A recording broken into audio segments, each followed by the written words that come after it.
Not a panel, it's a round table, and the topic will be reporting on Ukraine. And as you know from the program, which you have as well as I do, we have with us 4 practitioners. This will not be an academic panel per se, although you shouldn't leave the room as a result. Okay? This will be a panel devoted to the actual practice of reporting on Ukraine, by people reporting on Ukraine in Ukraine and by people reporting on Ukraine outside Ukraine. To my left is Andrew Yurkovsky. I mean, you can read the biographies. He comes to us from Deutsche Presseagentur, where he had been based with them in Vienna and had the opportunity for several years to cover much of Eastern Europe as well as Ukraine. Then to his left is Olena Tregub, currently with the Global Education Leadership, an NGO, and before that she had spent a number of years working for the Union news agency. Then Myroslava Gongadze, who works for Voice of America, and finally Brian Bonner, the editor of Kyiv Post. If you've been to Kyiv, you've seen the Kyiv Post, and I'm sure you've read it religiously. So we have a variety of perspectives. We have people from print journalism, we have people in radio, we have people who have an administrative position but also write, we also have people who actually do the actual writing. And last but not least, we have individuals from within and from without Ukraine.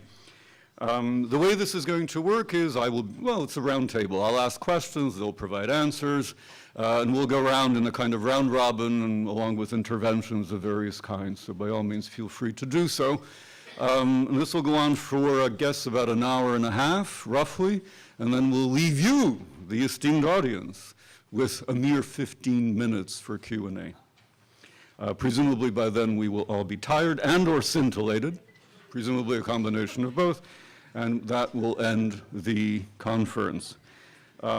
So let me start with the fundamental, I mean, in a way it's kind of the question that is on every journalist's mind, regardless of where he or she is stationed and regardless of what they may be writing about and which medium they're writing for. Namely, how do you interest a reader in this particular beat, in the story, in the region? How do you interest readers in Ukraine? What's the hook? What's the story? Is there a story? Andrew. Well, I've always taken Ukraine to be interesting in and of itself. That's certainly not enough to get, I'm sorry, that's certainly not enough to get coverage. One of the things that I think one needs in order to get attention to it is to put what's going on in Ukraine into a global perspective. Why does it matter for the rest of Europe? So, for example, the gas story, the cutting off of gas supplies, the development of new pipelines, those are obviously very big stories. Human rights, democratization, the arrest of Tymoshenko, those things sort of write themselves. I think it's more difficult, though, to do reporting that shows what's actually going on in Ukraine, why Ukraine is interesting in and of itself. And it strikes me that a lot of the coverage that I've been responsible for and a lot of the coverage that you see, let's say in general interest publications like the New York Times, focus on crises and the extent to which Ukraine is becoming a normal country, how it is transitioning to something that you would call normal. And I think it would, for my taste, it would be interesting to try to find out what is common in Ukraine with other places, what is interesting, what Ukraine produces that's of value. And I don't know that we as journalists in the West are terribly good at that, but I think that is really a next step that we should be moving toward, because I see, having covered or edited reporters who cover all of Eastern Europe, the continued marginalization of this part of the world, except as it pertains to economics, because all of the major wire services and newspapers are in some way or other covering the markets in that region. So what I would like to see myself is a focus on these countries, as Ukraine and other Eastern European countries, as something of value in and of themselves, not as kind of a scientific case. Is it achieving something already? Well, what exactly is of value? That's a question that I how do you exactly convey that? I mean, you know, aside from the beautiful steppes and the mountains and all those sorts of things, I mean... Well, I think one of the things you can do, this is how you make a story interesting, it strikes me, for a place like Ukraine or places where nothing, you know, serious is happening, is to find some kind of a cultural peg that makes it interesting, that you find something that resonates within American culture that you can make it familiar with, or you can make a contrast with. And that's really what you do, I think, in order to make something make sense. That's what a lot of the feature reporting that you see in the New York Times about foreign countries does. If it isn't something really breaking, it's how is this like or not like the United States? There are obviously risks to that. But I also think that, and I have this question because when I myself am following events in Ukraine, I'm really following political events. And after following political events in the daily minutiae of government, you ask yourself, well, is there something more? And it strikes me that when we're used to looking at Eastern Europe as a bloc, we did see something more than just the politics, much more than we do now, and that's culture. And that doesn't really come through. I don't know, the people who are actually living in Ukraine and experiencing Ukrainian culture directly, they might have something to say about that. But I find it really sort of disturbing when you think about it that the Balkans or former Yugoslavia is considered kind of a problem. But then you look at the kind of literature and artistic creation that came out of there 20 years ago, and it doesn't compare to, you know, in my mind, anything that's being produced in the United States right now. So what is there of value? That would be something interesting to show. Not that these countries are from over there and are different from the West, but how do they interact with the West? And we're used to referring to Ukraine as being a part of, well, depending on which territory we're talking about, Eastern Europe or Central Europe. And I read recently on a listserv for historians called Habsburg, somebody suggesting that we call it wider Europe. And I think that would be kind of an interesting way of looking at it, because it is different. It does have different historical experiences, but there's a commonality that can be brought out and made interesting, I think, to a Western audience, and that's not being done. Well, Olena, you've been in the United States for the last few years. You've been reporting on Ukraine, and you, of course, have been dealing with an American audience. Yep. What is there of value? What are the commonalities between Ukraine and Americans? All right. Well, I'll give you three real-life examples to explain how the situation is. Well, first of all, yesterday, for example, I was interviewing Farid Zaharia, and I was trying to make him say something about Ukraine. He doesn't know much about Ukraine, of course. And he just told me explicitly, you know, Ukraine is off the map. And I just, it's hard for me to get my viewers on CNN interested even in Europe. And we not even, you know, speak about Ukraine.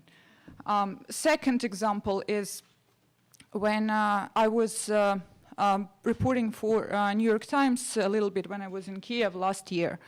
And they did not have any correspondent in Kyiv at that time, and they only have Moscow bureau. And Moscow bureau, they are very people who know Russia well, and they think Russia is important, and it is a geopolitical player. And for them, some small event in some distant region of Russia would seem more important than major national event in Ukrainian capital. And it was very hard to get them interested in any Ukrainian story, unless it is something big like Yulia Tymoshenko going to prison. And third example is when I tried, you know, I was collaborating a little bit with Foreign Policy magazine in Washington, D.C., and they said that they did research on different countries. If you write a story about a country, and as you know, Foreign Policy writes analytical pieces, analyzing, you know, rise of China, liberalization in Burma. So those countries, they would attract readership, but they say if they have the same article about Ukraine, they know that there will be very few clicks, that Ukraine is in the list of least interesting countries for them. This is why it's so hard to publish anything on Ukraine. This is why my answer would be that it is easier to get Western media, American media interested not in Ukraine per se as a country, but in personalities, like for example, Femina from Ukraine, but it doesn't prevent them to be popular everywhere. They had their show on PBS here in the United States. They were covered then everywhere in Europe, or some other personalities like Tymoshenko, some smart kids who have high IQs and achievements in computer science, some programmers that sold their products to Google, something like that. It would sell much better because unfortunately, as a country, Ukraine is not doing well in Western media right now. Okay, so Myroslava, I mean, pursuing that point, I mean, why exactly is Ukraine uninteresting? I think most people in this room would agree that it's intrinsically interesting for all sorts of reasons. Is it simply because it's a foreign country and Americans don't care? Is it because it's in the shadow of Russia and Russia dominates the news? Or is it because it's just fundamentally crummy? No, I think Olena make a very good point that Ukraine is not a geopolitical player, and that's the answer to why we are not interested. Until Ukraine would not put their finger on the map and would stand up and have a position, as long we would not be interesting. Ukraine is not sexy. There is nothing happening. We are not a threat to anyone.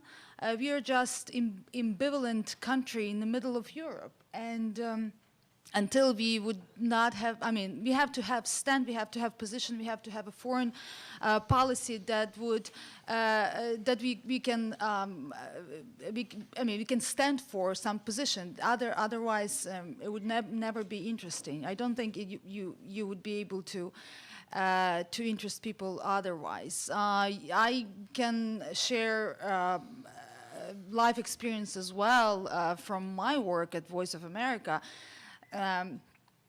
When we are at the editorial meetings in Central News Division, nobody talks about Ukraine.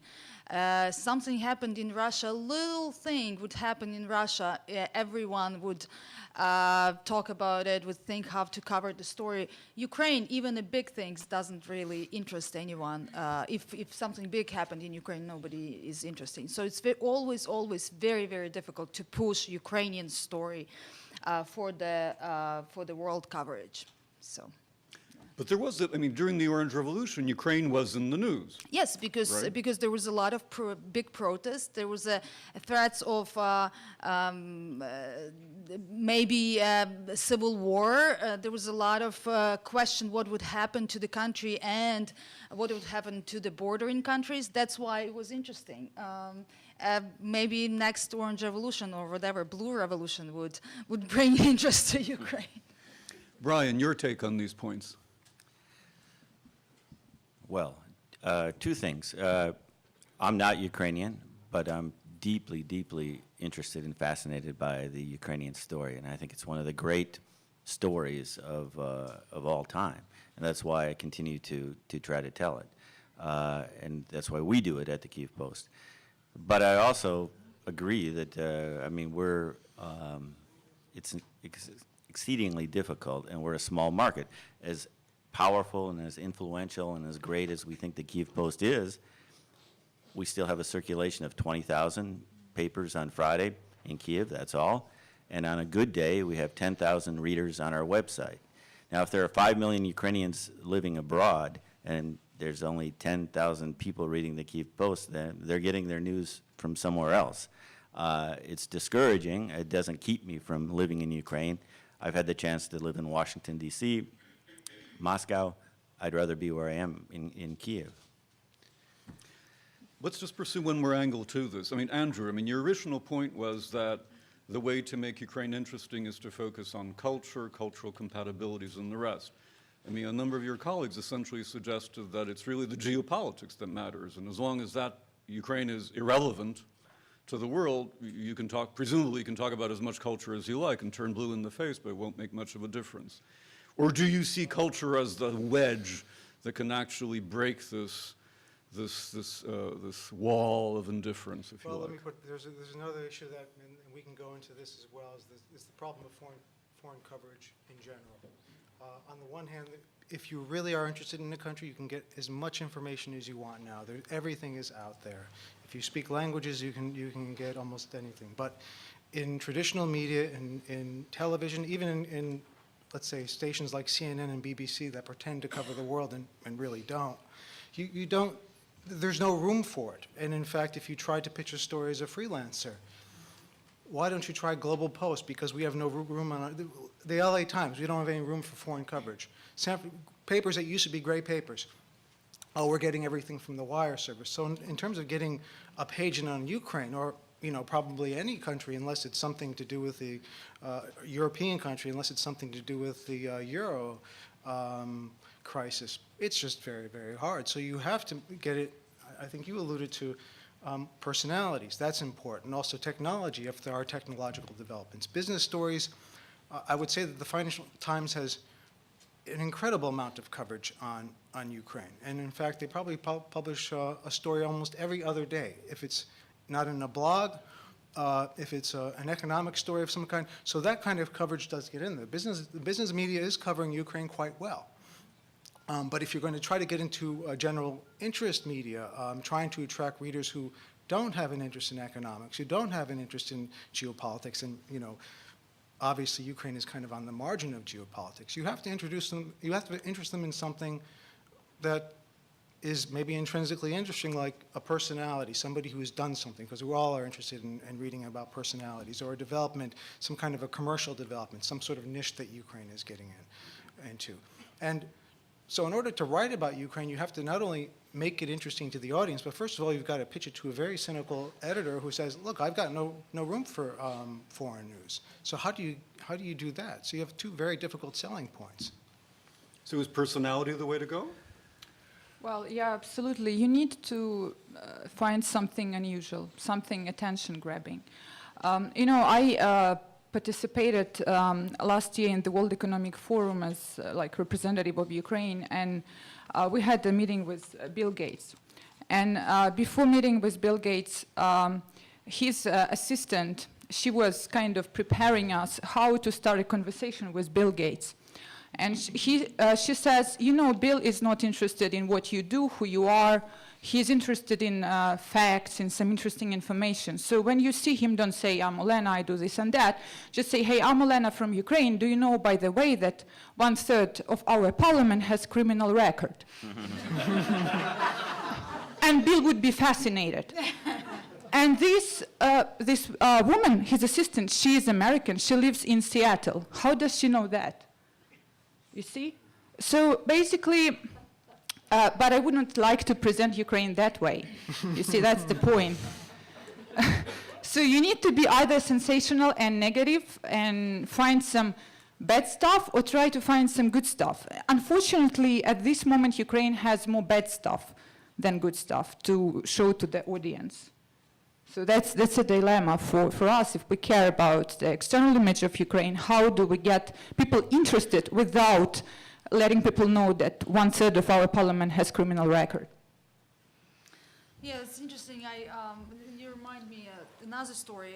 During Euro 2012, there was a lot of coverage about Ukraine, pre-coverage before event, and majority of the coverage was very negative toward Ukraine, toward Ukrainian population, how dangerous, all that stuff. And my daughter was reading all these stories, and she was very upset about why they talk about Ukraine so badly. And she actually wrote a piece that was published in Kyiv Post, and she was trying to explain that it's not as bad. Yes, there is a lot of bad things, but you have to be, try to be